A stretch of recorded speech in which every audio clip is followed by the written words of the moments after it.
بسم اللہ الرحمن الرحیم۔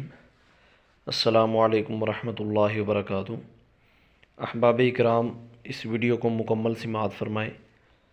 انجینئر محمد علی مرزا اپنی اس عادت سے انتہائی مجبور ہیں کہ جس جگہ پہ ان کا دل جس طرح کرتا ہے اسی طریقے سے وہ تحقیق کو پیش کرتے ہیں اور مسئلے کو پیش کر دیتے ہیں۔ نہ اصول کی تعلیم ہے اور نہ ہی کسی قسم کے کوئی بنیادی اصول ان کے علم کے اندر موجود ہے۔ اب حدیث مبارکہ کے حوالے سے یا کسی بھی واقعہ کی سند کی ضرورت ہوتی ہے، بعض جگہ پہ کہہ دیتے ہیں جی ہاں سند کی کوئی ضرورت نہیں، اور بعض جگہ پہ کہہ دیتے ہیں جی سند کی ضرورت ہے۔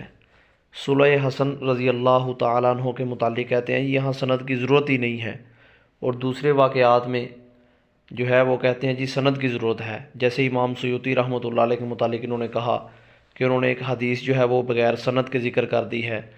اسی طرح کہا کہ صحیح البخاری کے اندر جو سند کے ساتھ حدیث موجود ہے اس کو تو مان لیں گے، اس کے علاوہ جو ہیڈنگ وغیرہ دی ہیں اس کے تحت جو اقوال لے کر آئے ہیں تو ان کے اندر بھی جھوٹ ہو سکتا ہے۔ اس کی وجہ کیا ہے؟ اس کی وجہ یہ ہے کہ وہ بے سند ہے۔ اب صلح حسن کے حوالے سے چونکہ اپنا بغض نکالنا چاہتے تھے، اس لیے انہوں نے یہاں سند کی بات کو چھوڑ دینا چاہا۔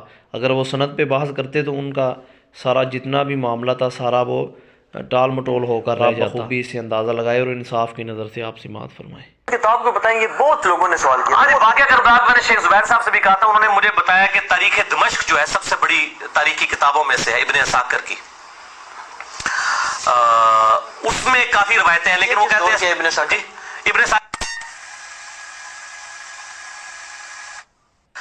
تاریخ دمشق، تو یہ ابن عساکر بھی سے کہتے ہیں، اس کے اندر موجود ہے۔ اس طریقے سے تاریخ الخلفاء میں بھی، لیکن اب ان کی سندیں پرکھنے کی ضرورت ہے۔ چونکہ صلح حسن ان کے گھاٹے میں فٹ ہوئی تھی تو یہ سندوں کے چکر میں پڑ گئے۔ سندوں میں تو پڑھنے کی ضرورت ہی نہیں میرے بھائی۔ اچھا، یہ متع کے دو ریفرنسز دیے جاتے ہیں کہ ایک تو یہ کہ امام حسن علیہ السلام سے یہ لوگ متع ثابت کرنے کی کوشش کرتے ہیں کہ ان کو مطلاق کا جانے لگا تھا، وہ طلاقیں بہت زیادہ دیتے تھے۔ جھوٹ ہے یہ۔ امام حسن علیہ السلام کی شخصیت کو ملائن کیا گیا ہے اور کہا گیا جی 100 شادیاں کی ہوئی تھی۔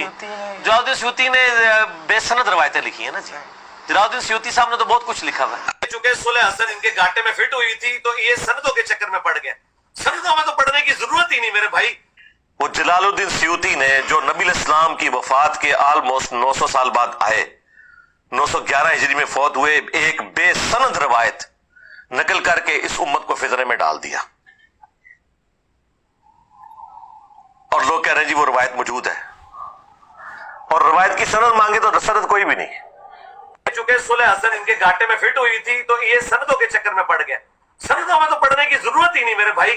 بخاری جو ہم کہتے ہیں نا، بخاری اور مسلم دونوں صحیحین ہیں، اس سے مراد ہے اس میں جو نبی علیہ السلام کے ریفرنس تک جتنی حدیثیں سند سے ہیں وہ صحیحین ہیں، وہ صحیح روایتیں ہیں۔ باقی جو چیپٹرز کی ہیڈنگ میں بعض اوقات بے سند اقوال ہے، وہ صحیح بھی ہو سکتے ہیں، غلط بھی ہو سکتے ہیں۔ چونکہ صلح حسن ان کے گھاٹے میں فٹ ہوئی تھی تو یہ سندوں کے چکر میں پڑ گئے۔ سندوں میں تو پڑھنے کی ضرورت ہی نہیں میرے بھائی۔ تو اصول محدثین پر بات ہونی چاہیے، بات ثابت بھی ہو۔ جھوٹا تو لوگ پتہ نہیں کیا کیا لوگوں کے اوپر الزام لگا دیتے ہیں، تو حق بات وہ ہے جو سند کے ساتھ ثابت ہو۔ چونکہ صلح حسن ان کے گھاٹے میں فٹ ہوئی تھی تو یہ سندوں کے چکر میں پڑ گئے۔ سندوں میں تو پڑھنے کی ضرورت ہی نہیں میرے بھائی۔ تو ناظرین، آپ نے سماعت فرما لیا کہ اور جو صلح حسن رضی اللہ تعالیٰ عنہ کے علاوہ اور جو احادیث ہیں یا واقعات ہیں ان کے متعلق سند کی بات کرتے ہیں۔ جب صلح حسن رضی اللہ تعالیٰ عنہ کے واقعہ کی بات آتی ہے تو اس وقت یہ کہتے ہیں کہ سند سے بحث ہی نہیں کرنی۔